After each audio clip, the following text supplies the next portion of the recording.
প্রধান বিচারপতি সৈয়দ রেফাত আহমেদ ২৭ ডিসেম্বর ৬৭ বছর পূর্ণ হওয়ায় অবসরে যাচ্ছেন। তার স্থলাভিষিক্ত হিসেবে দেশের ২৬তম প্রধান বিচারপতি নিয়োগের প্রক্রিয়া চলতি সপ্তাহের চূড়ান্ত হওয়ার সম্ভাবনা রয়েছে।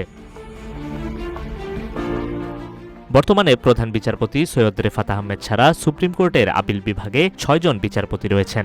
জ্যেষ্ঠতার ক্রমে তারা হলেন বিচারপতি মোহাম্মদ আশফাকুল ইসলাম, বিচারপতি জুবায়ের রহমান চৌধুরী, বিচারপতি মোহাম্মদ রেজাউল হক, বিচারপতি এস.এম. ইমদাদুল হক, বিচারপতি এ.কে.এম. আসাদুজ্জামান এবং বিচারপতি ফারাহ মাহবুব। সংবিধান অনুযায়ী প্রধান বিচারপতি রাষ্ট্রপতি কর্তৃক নিযুক্ত হবেন এবং প্রধান বিচারপতির পরামর্শক্রমে রাষ্ট্রপতি অন্যান্য বিচারক নিয়োগ দেবেন। কিউব হোল্ডিংসের গল্পে সেই রেখাটি আঁকা হয়েছিল আজ থেকে ১ যুগ আগে।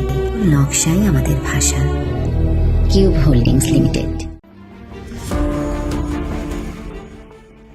চলমান অন্তর্বর্তী সরকার গঠিত বিচার বিভাগ সংস্কার কমিশনের সুপারিশে বলা হয়েছে, বিচার বিভাগের স্বাধীনতা ও নিরপেক্ষতা বজায় রাখা এবং কার্যকারিতা নিশ্চিত করা অনেকাংশে প্রধান বিচারপতির নেতৃত্বের উপর নির্ভরশীল। কমিশন প্রধান বিচারপতির নিয়োগে নির্বাহী প্রভাব কমানোর প্রস্তাব দিয়েছে। এতে বলা হয়েছে, রাষ্ট্রপতি আপিল বিভাগের কর্মে প্রবীণতম বিচারককে প্রধান বিচারপতি নিয়োগ দেবেন এবং অন্য কোনো বিকল্প বা স্বেচ্ছাধীন প্রক্রিয়া প্রয়োগের সুযোগ থাকবে না।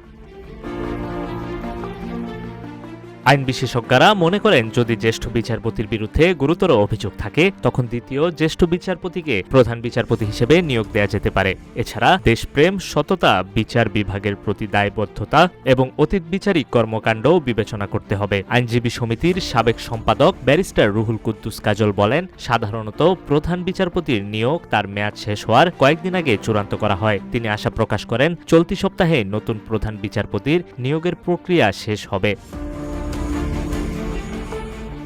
প্রধান বিচারপতি সৈয়দ রেফাত আহমেদ ১৮ ডিসেম্বর শেষবারের মতো এজলাসে উপস্থিত হয়েছেন এবং বিদায়ী সংবর্ধনা গ্রহণ করেছেন। আইন বিশেষজ্ঞ ও সুপ্রিম কোর্ট আইনজীবী সমিতির নেতা আশা প্রকাশ করেছেন, চলতি সপ্তাহেই প্রধান বিচারপতির নিয়োগ চূড়ান্ত হবে।